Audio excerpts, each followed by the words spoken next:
రైతు భరోసా ఇవ్వలేకే అభిప్రాయ సేకరణల పేరుతో రైతులను దగా చేస్తున్న కాంగ్రెస్ పార్టీ ఎన్నికల సమయంలో హామీ ఇచ్చినప్పుడు గుర్తు రాలేదా? అభిప్రాయ సేకరణ డిసెంబర్ 12 అధికారంలోకి రాగానే వాళ్ళు ఇచ్చేది 10,000, మేము ఇచ్చేది 15,000.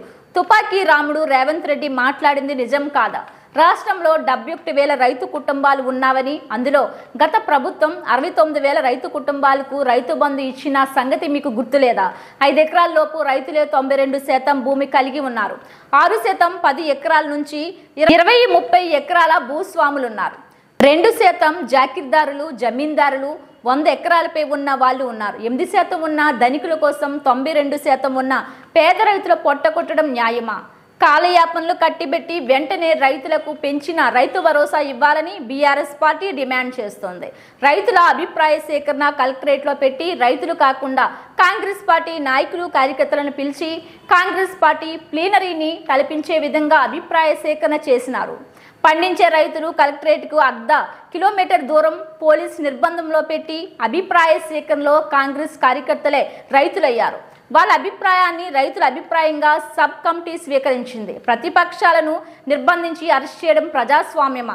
ఇది ప్రజాపాలన, నియంత్రణ పాలన. రాష్ట్రంలో ఎంతమంది రైతులు ఉన్నారు? రాష్ట్రంలో సాగు భూమి ఎంత ఉంది? రైతుల అభిప్రాయాలను తీసుకొని రైతు భరోసాను నిర్ణయిస్తామని చెప్పేసి ఒక మోసపూరితమైనటువంటి కుట్రలో భాగంగా నిన్న జరిగినటువంటి అభిప్రాయ సేకరణ మనకు చూడొచ్చినట్టుగా కనిపిస్తూ ఉంది. రైతులను ఎవరిని కూడా లోపలికి రానియకుండా సెలెక్టెడ్ కాంగ్రెస్ కార్యకర్తలకు ఐడెంటిటీ కార్డ్స్ ఇచ్చి లోపలికి తీసుకోవడం జరిగింది. రాజకీయ పార్టీల నాయకులను ఎవరిని కూడా రానియకుండా 3 అంచెల భద్రత ఏర్పాటు చేసినారు. ముఖ్యమంత్రి వస్తే కూడా 3 అంచెల భద్రత గతంలో ఎన్నడూ చూడలేము. రైతుల అభిప్రాయాలను ఈయనకి వచ్చినటువంటి మంత్రివర్గ ఉపసంఘం రైతులను బయటపెట్టి కాంగ్రెస్ కార్యకర్తలను కలెక్టర్ ఆఫీసులకు పిలిచి వారితో అభిప్రాయాలు సేకరించే ప్రయత్నం చేసింది. మీరు ఏం చేయాలనుకున్నారో మీరు ఆల్రెడీ డిసైడ్ అయి ఉన్నారు. మొక్కుబడిగా ఈ అభిప్రాయ సేకరణ పేరు మీద ప్రజలను మోసం చేసి రైతులను మోసం చేసే ప్రక్రియ ఇది. దీనికి పైపెచ్చు ప్రభుత్వ ఖర్చు దుర్వినియోగమే. హెలికాప్టర్ ఖర్చు, నిన్న మీటింగ్ల ఖర్చులు, 4-5 మంత్రుల సమయం వృధా, ప్రభుత్వ అధికారుల సమయం వృధా, రైతన్నలు వారి సొంత పనులు, ఇప్పుడు వర్షాకాలం సొంత పనులు ఇడిచిపెట్టుకొని కలెక్టర్ ఆఫీస్కి రావడం, వాళ్ళ సమయం వృధా, ఇలా అనేక వాళ్ళ కలయాపన చేసి ప్రభుత్వ ధనాన్ని దుర్వినియోగం చేసేటటువంటి ప్రయత్నం నిన్న మనకు కొట్టొచ్చినట్టుగా కనిపిస్తుంది. మేము ఇప్పటికీ రేవంత్ రెడ్డి గారి ప్రభుత్వాన్ని, మంత్రివర్గ ఉపసంఘాన్ని మేము భారత రాష్ట్ర సమితి పార్టీ తరఫున కోరుతా ఉన్నాం.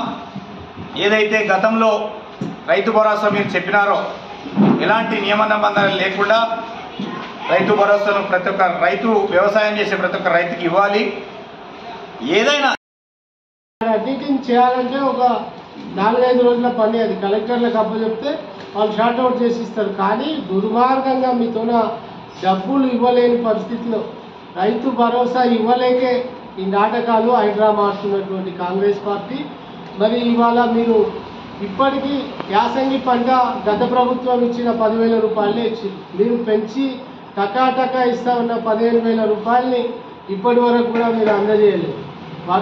వానాకాలం సీజన్ వచ్చి కూడా జూన్, జూలై దాదాపు నెలన్నర కావాల్సి వస్తుంది. ఇప్పటికే రైతులకు సకాలంలో వర్షాలు లేక మరి నానాక యాతన పడుతున్నటువంటి రైతాంగాన్ని ఇవాళ ఆదుకునేది పోయి అభిప్రాయ సేకరణ పేరు మీద పెట్టుబడికి సహాయం అందించకుండా వాళ్ళని కట్టుబడి చేస్తున్నటువంటి ప్రభుత్వం, కుట్రపూరితమైనటువంటి ఈ కాంగ్రెస్ ప్రభుత్వం.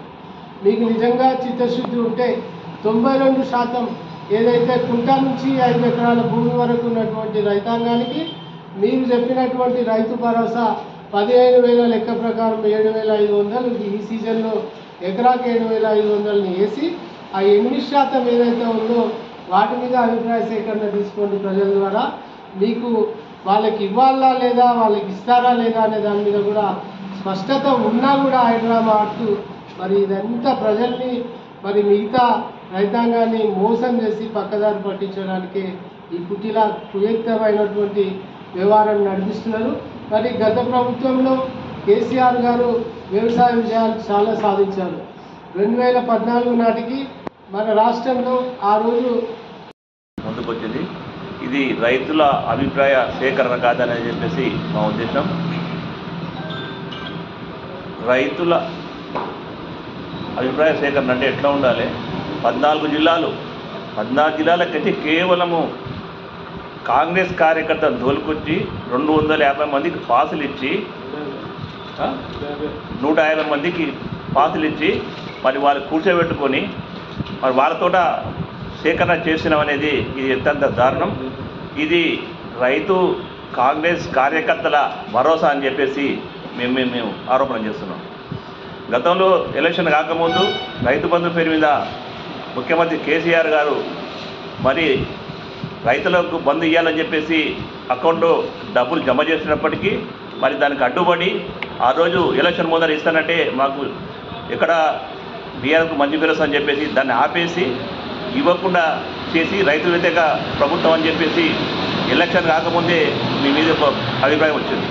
ఎలక్షన్ తర్వాత ఆ యొక్క డబ్బులను ఎక్కడైతేనంటే మిగిలిపోయిన కాంట్రాక్టర్లు ఉన్నారో మరి రైతు బంధు పేరు మీద చేసిన డబ్బులను కాంట్రాక్టర్లకు బిల్లు చెల్లించి కమిషన్లు దండుకున్న చరిత్ర ఈరోజు కాంగ్రెస్ పార్టీ మూటగట్టుకుంటుంది. కనుక మేము ఒక్కడికే చెప్తున్నాం, ఇది కాలయాపన తప్ప వేరే గానే కాదు. మీరు 5 ఎకరాలకి ఇస్తారా, 10 ఎకరాలకి ఇస్తారా, ఎకరాకి ఇస్తారా?